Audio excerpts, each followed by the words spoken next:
Welcome back to Pop Culture Explosion. I'm Mike, and I'm here with Paul. Here at Pop Culture Explosion, we read the news, we dive into the rumors, we clear the gossip, we mildly freak out, and then we come back together and we talk to you. Mike, what are we talking about today? Today, we are discussing the fiasco that is the production of the Han Solo Anthology movie. And Paul, I have to tell you, I was terrified that this is going to be an absolute disaster. We've heard nothing but negative press here recently, from the departure of the directors on creative differences to Alden Ehrenreich being so terrible that they had to bring in a coach to work with him. Oh my God. Paul, I mean, how do you go through over 1,000 actors, land on this guy, hire him, film 3/4 of a movie or whatever, and then decide, wait, he's terrible?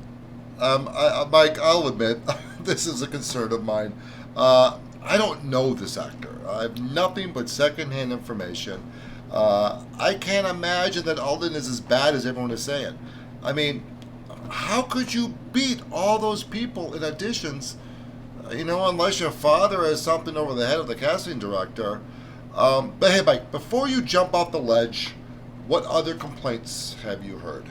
Well, producers were also reported to be dissatisfied with the improvisational directing style used by Lord Miller, which one source claimed led them to being indecisive.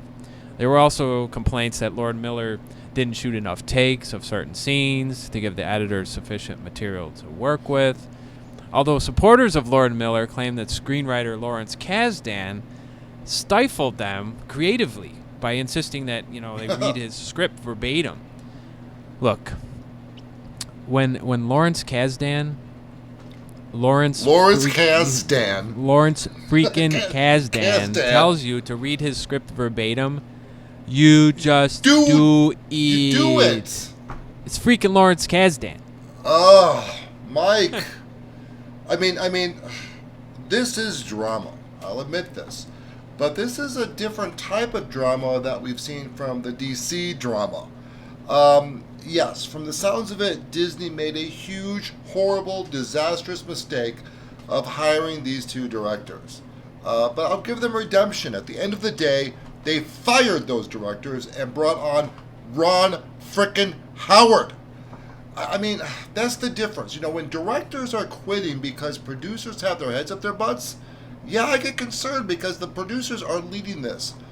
But when the producers show real leadership by replacing those directors and replacing them with Ron frickin' Howard, that's a huge success, and with huge successes under his belt. Mike, when you're making something as big as a Star Wars movie, you will never be conflict-free. One example is look at Mark Hamill. He's complaining about his views on Luke Skywalker.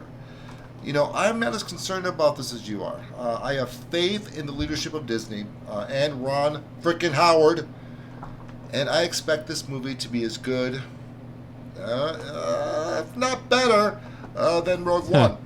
So this is what I expect. I expect to see a young Han Solo. I expect to see a young Lando. I expect to see a young Chewie, and I want to see how Han won the Millennium Falcon from Lando. And back to the directors Phil Lord and Chris Miller, who have done movies like 22 Jump Street, which I saw clips and it was terrible. The Lego movie, Lego Batman, Cloudy with a Chance of Meatballs. All these silly comedies. I heard they were trying to do like this slapstick type of stuff, which is not Han Solo. So they were let go, citing creative differences. Kathleen Kennedy was not feeling how this film was turning out. And now we have Ron freaking Howard, who's completely different set of movies under his belt. And, I think all that being said, we're talking about Lucasfilm, Kathleen Kennedy, who's, recently brought us two great films that cracked over $1 billion. I'm going to put my faith in that. I think she knows what she's doing. She did the right thing by stepping in finally and saying, wait, no, we need to fix this with the quickness. Not a direct quote, by the way. They had issues with Rogue One early on. They stepped in. They did what they had to do.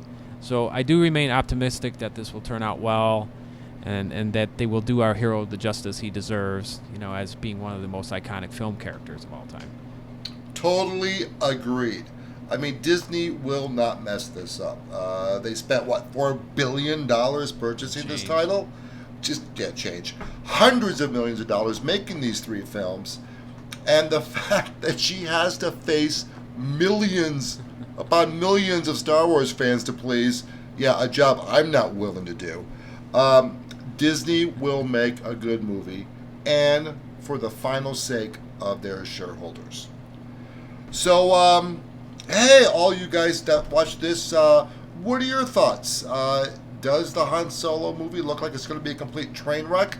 Do you guys have faith that it's going to be a great movie?